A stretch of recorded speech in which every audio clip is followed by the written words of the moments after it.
Welcome, everyone. I am very excited for our next panel, which is on new perspectives on paid influencer partnerships and how to maximize their impact. We have an amazing group of panelists today to discuss this really timely topic, starting with Megan Driscoll, who is the CEO and founder of EvolveMKD, Heather Muir Maffei, who's the beauty director at Real Simple, beauty editor at large for Meredith, and Dr. Michelle Henry, who is the founder of Skin and Aesthetic Surgery in NYC. So welcome to our panelists. Thank you. I want to start by, I just want to get everyone to just introduce yourselves briefly. Really want to get just a sentence on what you're working on and why this topic is exciting for you. So let's start with Megan. Hi, thanks for having me, Stephanie. So my name is Megan Driscoll. I am the CEO and founder of EvolveMKD. We are a public relations and digital marketing agency based in New York City, and we focus a lot in the healthcare space with healthcare clients. And this is a topic that comes up for us almost every single day. We've talked about this before, so I know it does, right? Heather. Hi, Stephanie. Thank you for having me. My name is Heather Muir. I've been in beauty editorial for almost 20 years. Thank you, Injectables, for helping me through it, and Michelle. But yeah, I've been a beauty editor at brands like Cosmo, Allure, 17, Fitness, and now I'm the beauty director at Real Simple. And I was recently promoted to a new role here at Dot where I'm helping oversee beauty content, both editorially as well as doing some branded content. And I feel like this is where this conversation is going to be so exciting for us too. Excellent, and congratulations on the promotion. Thank you. The new role. And Dr. Henry. Yes, thank you for having me as well. Wonderful to be here. And so I'm Dr. Michelle Henry. I'm a dermatologist based in Manhattan, New York, and I have a boutique dermatology practice where I do everything from rashes and hair loss to lasers, fillers, liposuction, hair transplant. I also teach the residents over at Cornell and have a research group. And a big part of how I built my practice was actually, engaging with brands, doing a lot of social media. When I moved back to New York, I did my fellowship in Boston and came back. I joined practice, a really busy aesthetic practice. I was new. I didn't have a lot of relationships, but I had a lot of time. And I also started to listen to what my patients were saying. They were working with me because they trusted me. They were working with me because I was accessible, that they could learn from me. And so I started doing social media. And then that grew into me working with a lot of incredible brands that I love. And I think working with the right brands that kind of have the same drive, the same focus, the same investment in education and evidence and efficacy has really helped grow my practice. And so these relationships have been really meaningful to me and my patients. And so thrilled to be here. That's interesting and very exciting on how you kind of developed this practice and moved along. So I do kind of want to start with you for our first question, Dr. Henry. So as an expert, well-respected dermatologist, how do you best like brands to approach you about paid influencer partnerships? And what are some kind of common missteps and mistakes that you see brands make? Yeah, so even this new space of like the derm influencer or the physician influencer, it's been a very delicate road to walk, especially in the beginning. In the beginning, it was less accepted. Now it's more fully accepted. But I think there is a right way to do it and a wrong way to do it. And the right way to do it is to lean in on what your patients want. They want trust. They want your authenticity. They want you to tell them the truth about a product. They want to feel like you are going into the same evidence-based focus that you go into, diagnosing them in the office. And so it's important to me that brands allow me to maintain that. So I like when brands come in and they allow me to explore their brand. They come in, they teach me about their product. They show me their white papers. They show me their evidence. They talk about what direction they're going in. They told me about their successes and their failures, that they're completely transparent with me. And so I love when brands engage me in that kind of exploratory fashion. What I don't like, especially as a physician, is when a brand just emails me and says, we want you to do a TikTok, tell me your rates. A new brand that I've never worked with before, I don't know them. I don't like transactional relationships in that way. It feels yucky. And I feel like it compromises me, but also compromises my patients. I don't want them to get a whiff of the fact that maybe I'm not doing something that feels good to me. Because for me, it's less about this paid engagement and more about me maintaining that trust, which is so critical and which is why this works, right? So that's critically important to me. So I like to be engaged in that way that is more holistic and less transactional. That's so important. The trust is such a critical aspect of that. So, and Heather, given your editorial role, kind of the same question. Yeah, so I mean, trust and authenticity, the same thing as Dr. Henry was saying, is so important. It's literally what I've worked to establish the past 20 years. Even though I've changed brands a little bit, but I still want people to look at me as a respected journalist, a trusted source. And it's interesting kind of navigating the paid partnership space. So as a beauty editor, I review products. I talk to experts like Dr. Hendry. I'm going to events put on by Megan and her team, and I'm looking at things through the lens of what is going to make the real simple readers' lives easier. What's going to give them the best results? What are like these amazing smart solutions I can provide them with? So that's like my editorial hat. And then, when it comes to kind of like the branded moments, it's different. When I first started, I could do them here and there. And for me as an individual, it would be, do I use this product? Because if I don't, forget it. I never want to kind of jeopardize, that trusted relationship I've worked so hard to build. But I have done a couple where it's like, yeah, I've been showing myself doing this on the internet for years, so I feel really confident. And for me, it's like I'm 40, I'm a working mom, I have 2 kids. When my girlfriend from home is like, wait, how come you don't have wrinkles? I want to be super transparent and be like, this is exactly what I do. It's like I love the idea of being an open book. And then now working with Dotdash in the branded space, if companies want to partner with us, which I think is an amazing idea, just because Yeah. us as beauty editors, we're kind of like the original influencer. We've been interviewing That's dermatologists right. for our whole career. We know what we're talking about. I mean, Dr. Henry and I have talked about this before. It's like patients come in believing something they saw on TikTok. And, while there's a time and place and there are like great things you can learn, at the end of the day, when it comes to like skincare advice, it needs to be expert backed. And that's why brands can come to us, work with us, and, get kind of like a whole picture. And with me, I can write the copy, I can do live TV, I can do video, I can do branded. So it's been so fun to be able to kind of walk both ways. Like I have an editorial voice, but if it's a brand that I really believe in and trust and love, I'm happy to promote it that way too. And we've seen amazing results. I love that perspective, that thought of, you're the original influencers. We used to read magazines, right? Like, Exactly. and now you go to TikTok, but it's the same kind of thing. You used to read the magazines you trusted their Right. opinions on, right? So that's why it's so critical and important. I mean, Megan, I'd love to kind of get your insight. Like, do you have advice? We're talking about this contracting process and building these relationships. Do you have any kind of tips or advice for making that process, that contracting process, easier for the influencer and also for your client? I would say, just to echo what Dr. Henry and Heather said, I think defining influencer really broadly is really important. That's something I think Evolve does really well, because who consumers are listening to are not always the folks with like the biggest numbers, right? I think there's awareness and then there's conversion.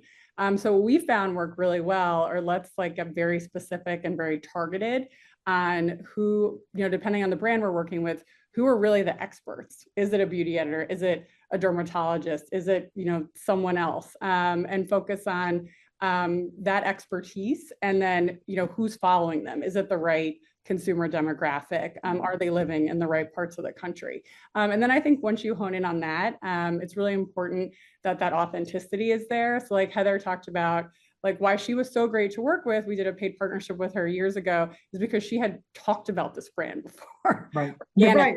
So it didn't come across feeling like an advertisement. It came across, much more sincere, and therefore like it performed better. And then when you get to kind of that contracting phase, one of the things I always remind clients, and this is something Dr. Henry touched on, is this is a partnership. Right? Like just because you're entering into a contract with whether it's a physician, an influencer, a celebrity, they're not your employee, right? This is a two-way street. So the partnership has to work for both the person and for you. And that starts with the contracting process. And I always think the contracting process is a good indicator of how the whole partnership is going to go. We always try, especially with healthcare clients and brands that are heavily regulated is let's get all the stakeholders in a room, let's get a contract template going. So we understand like the not fun stuff, right? Like the legalese that has to be in there, disclosures, like we're all straight on like what this is. If it is a doctor that we're contracting, that everyone understands that we're contracting them for their influencerness, not like necessarily like as a doctor, right? Because fair market value isn't always fair in the influencer space. So again, coming back to that kind of partnership idea, we want this to feel good to both people. And then I think it's being very transparent with the client during the negotiation. So what are the things like you can't live without? And what are the things that are, you know, nice to have? Because as you get into it, a good partnership, just like someone told me about my divorce, everyone's like a little unhappy at the end of the negotiation. And that's how you know you have a good deal. So that's something like we always try to remind our clients through that process. That way you want to enter into an agreement that everyone feels like happy and excited about, and it's not already, you know, deflating kind of before it's even begun. Oh, it's a great point. I've heard that too, but that was in my family law class many, many years ago.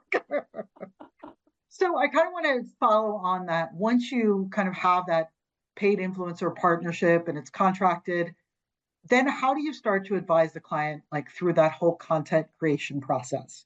You know, I know you have to advise them, you know, on the legal, regulatory compliance. That's always going to come up as an issue, especially in this space. Always. So kind of your guidance on that. Yeah, we actually start, so for our brands that, you know, are drugs or are medical devices where there is some kind of level of like important safety information requirement, we'll actually start with the influencer, the physician, or the celeb.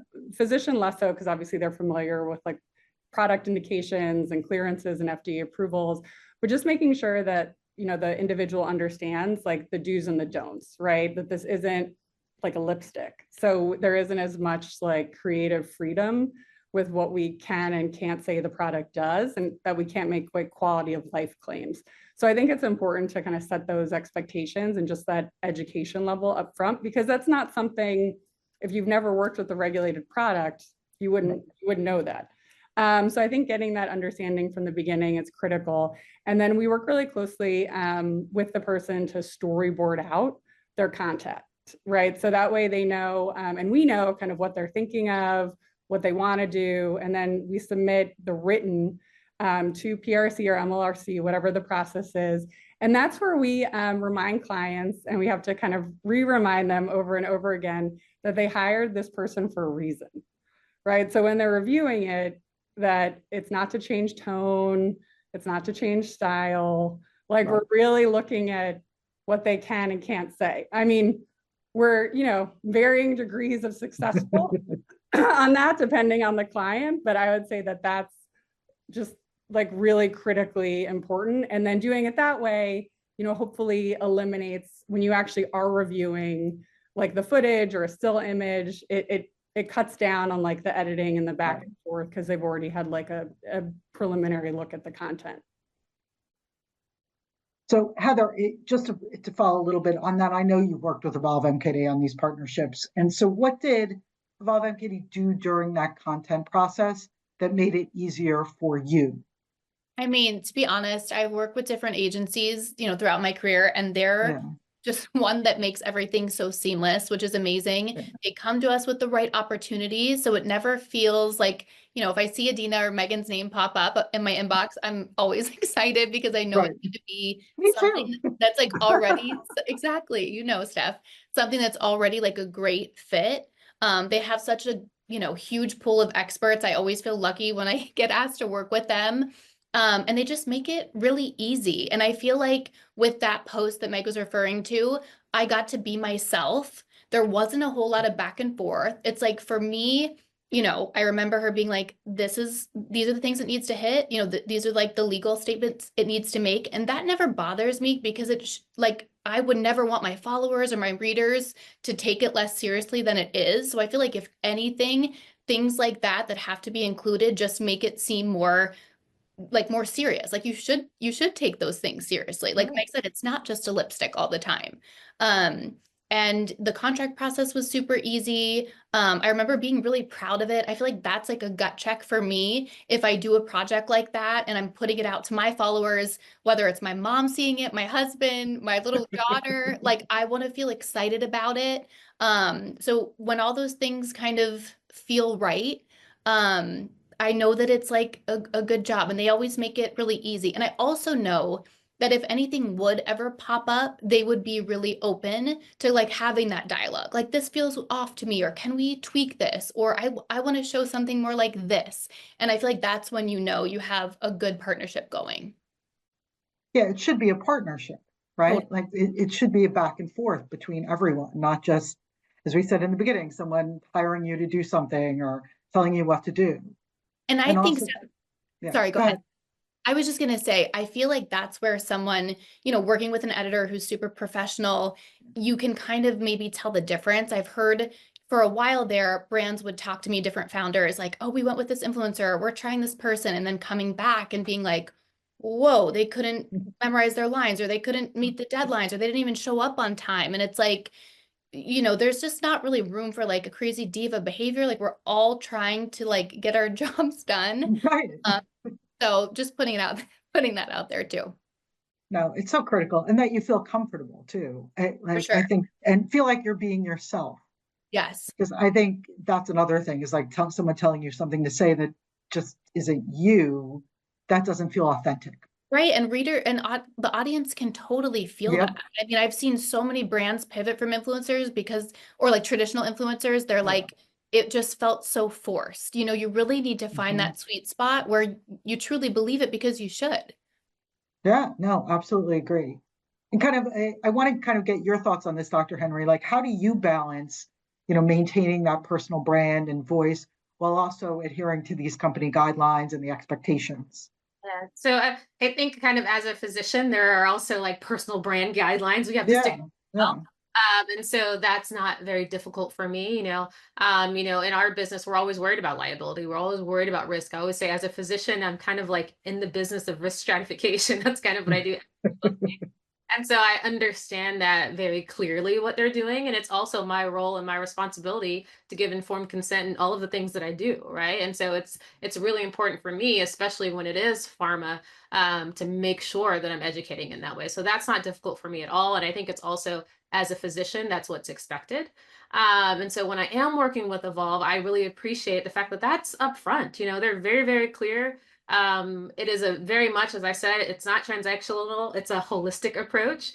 And it's kind of like, when someone's mediating, I think someone who's really great at that, it's very clear that they're looking for the best for both parties and they're doing it fairly, right? And you understand the things that need to be done to make this work well. And I never feel manipulated. I feel like there's full transparency, and protecting both the brand and protecting the influencer, the doctor, or whomever. So all of my experiences have been fantastic, and I think that is really important, is when you're walking into the space that you feel protected, that you feel like you can still be yourself, right? So you need right.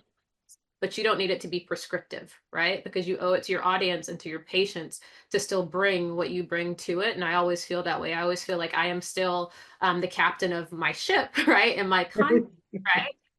But the journey has been mapped out loosely for me, right? And I think that is the best approach, is that because you owe it to your patients, you owe it to, everyone who follows you, believes you, and trusts you. And they know when you're not doing that. The minute, this is a complete aside, but there was a moment where I did hire someone to help me with my social media. The minute it wasn't in my voice, my messages changed. Instead of saying, hey, Dr. Henry, what about this? They started saying, can you tell Dr. Henry this? So your audience, if they trust you and they know you, they know it like this, you're their friend, right? And so it not only harms you and your platform, but it harms the brand's platform when it doesn't feel authentic in that way. And I think that they have a really firm grasp of that, and how important that authenticity is for a successful campaign for the brand and for me.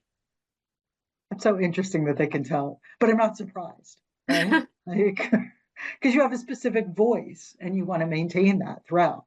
I think it's such a great thing that we can do, as an industry, to work with patients and to connect with people and to build the brands. But it has to be done with that authenticity and that voice, or it just doesn't serve the same purpose and it hurts everyone. And I think these are some great ways to go about doing it. I kind of want to ask, with this influencer landscape kind of being so dynamic, a lot has changed with what works, and platforms are changing. If you had said TikTok a few years ago, people would have, what? And that's now a thing. So, what is the kind of the best piece of advice you can offer companies that want to actually work with you? And I want to ask this for everyone. So I'm going to start with kind of Heather. What's your best piece of advice? I would say just do a little deep digging. I mean, like, I feel like Meg and I have been working together for so long. Like, she kind of knows all of our different editor personalities, like our little starter sets, like what we all like, because we're all so different. And I feel like once you find like a synergy, that's when you know it's like going to be like the greatest fit. Like everyone's going to be happy. The process is going to be seamless. We're going to be excited about it. Whatever little bump in the road might happen, the end result is going to be super worth it. So I think just tapping back to that, like whatever makes that like really perfect fit is what you go with. And like not like how Michelle said, people pop in her like DMs with weird stuff. Like, yeah, like approaching someone, I've had friends who will post about something that they've never done, and it just has that icky vibe. Yeah. You just want it to feel natural. Dr. Henry, what's your best piece of advice? I agree. To piggyback off of that, it's all about alignment, right? I think one of my colleagues told me that you can't dance at every wedding. Not every deal is for you, right? And it's really important for you to know that. I think that when you take every deal, you also hurt your opportunities in the future. You're compromising the level of trust that, your audience has for you. And now you're just a mercenary. You're not like someone that they can actually trust to do the work because it's meaningful. And so that's really important. I would say alignment, alignment, alignment. And I think that's something I've learned. I think in the beginning, you're just so excited that people want to work with you. Oh, opportunity, I'll take opportunity.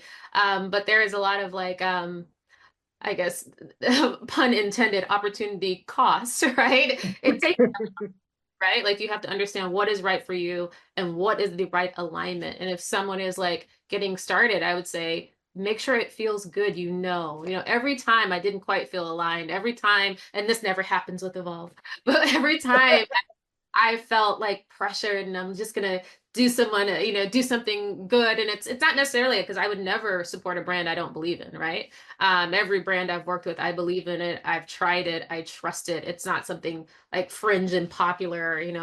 I'm never like a super early adopter because I think, especially as a physician, we have a moral imperative to make sure we really know, right? So I'd rather be a late adopter and back things that I really trust. Let's say just the contract didn't feel right, but I was just doing someone a solid. It never worked out. I never liked exactly how it went. And so just like Meg said, it has to feel right. And it doesn't mean you got everything you wanted, right? But it has to feel right? It has to feel like this is good alignment. This is a meaningful engagement.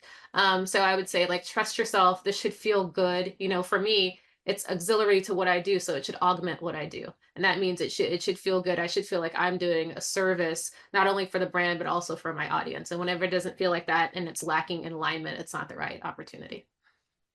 That's a great point. Like you don't have to take everything either. I get how it would be exciting, like to have people come to you and approach you, but you have to make sure that this is the right fit for you and your brand and for what you want to convey, and that alignment and relationship with the person that you're working with, I think is pretty critical.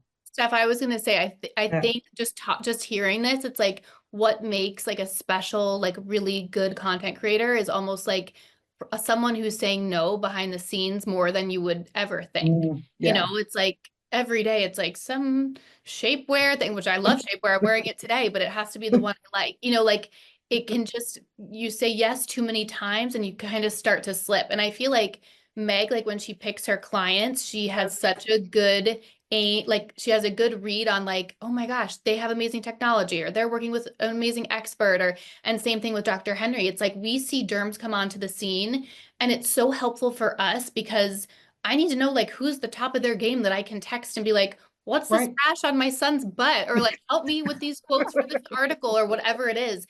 And it's so interesting to watch the progression. Like some people come in way too hot, say yes to everything. They're kind of like shoved in our face and down our throats. And in a couple years, they're gone and over. Are gone.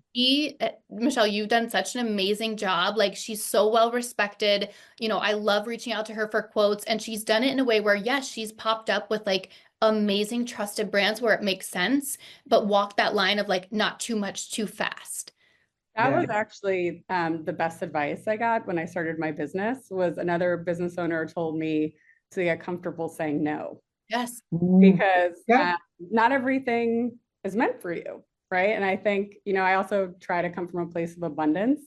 So I always think like the next thing for me is out there, and saying no has, you know, Heather's point, like, you know, I play the long game, and I think Dr. Henry and Heather do too, right? So you Right. don't want to be oversaturated. Like if you're looking at yourself as a brand, which I think everyone does now in their professional career on some level, that's important, right? To choose things that align with you. And in this particular conversation, what I was going to suggest is I always think about the versatility of the platforms that people are on. So what Dr. Henry and Heather haven't told you is not only, you know, Dr. Henry, well-established, board certified derm, small business owner. She's also a contributor on the Today Show, has a great digital footprint, influences her peers. Heather, same thing, right? Great digital footprint. You heard her like promotion. She's like has a wonderful heritage in her editorial, also goes on national TV. So I think where you can pick brand partnerships and look at your definition of influencer across like multiple platforms as a client, you also get like more bang for your buck. And as we know, in like this crazy environment, like from one day to the next, like who knows what's going to happen. So I think anywhere you can like form these partnerships and have them be like deeper, longer term, so you're not like jumping around, I think that just, it serves the individual and the brand like so much better. And it keeps building that relationship and trust and authenticity across the board with not just your partners, but then your audience, your patients, and that's what makes it actually have value. Mm-hmm. It's what makes it more successful. Yeah. I think on like all the metrics. Well, we are just about out of time, but this has been an amazing conversation. Thank you so much for all of your time today. I have learned a lot, especially about how this works in this space, and I hope our audience has as well. So I look forward to seeing what all of you are doing next. I'll be looking for you everywhere and say, I know them. But that's very exciting. So thank you all for your time. Thanks, Thank Steph. you, Steph. What a love fest. I look up to all of you so much. Thank you so much. This is wonderful. Thank you.